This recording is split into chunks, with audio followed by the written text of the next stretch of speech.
এই মুহূর্তে আমরা যাচ্ছি নেকুরসিনী সাঁওতালি মিডিয়াম স্কুলের ভিতরটাতে।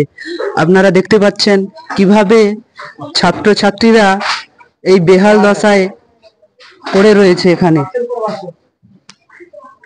আমরা সেই চিত্রই আপনাদের কাছে তুলে ধরছি।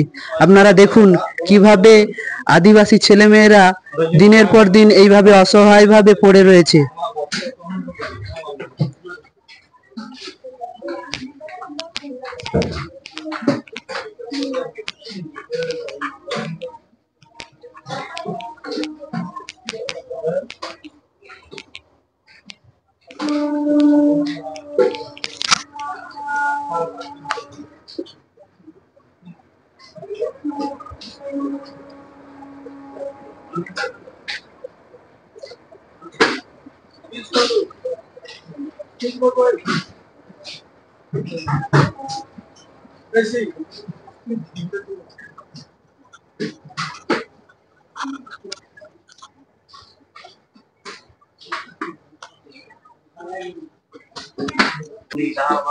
নমস্কার।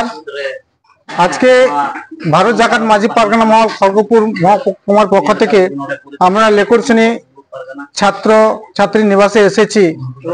খুব দুঃখের জনক এসে দেখলাম যে আজকে এই আদিবাসী ছাত্র ছাত্রীরা কিভাবে রয়েছে আপনারা দেখুন।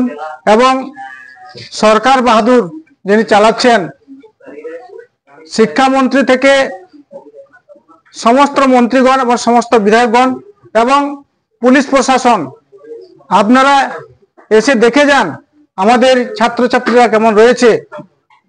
এটা এই জায়গাতে এরা বসে রাত কাটায়, কিন্তু ঘুমাতে পারে না। এটা কি ছাত্রছাত্রীর, আদিবাসী ছাত্রছাত্রী বলেই এটা বঞ্চনা হচ্ছে।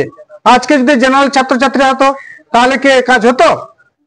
তাই আমরা এই পরিদর্শন থেকে আমরা বুঝতে পারছি যে ভারত জাকাত মাঝি পারগানা মহল তারা আন্দোলন না হলে তারা কিছু পায় না।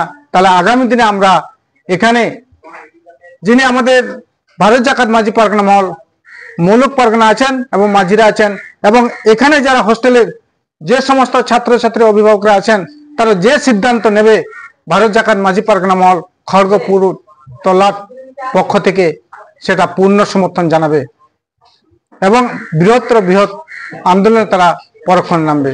নমস্কার, জোহার।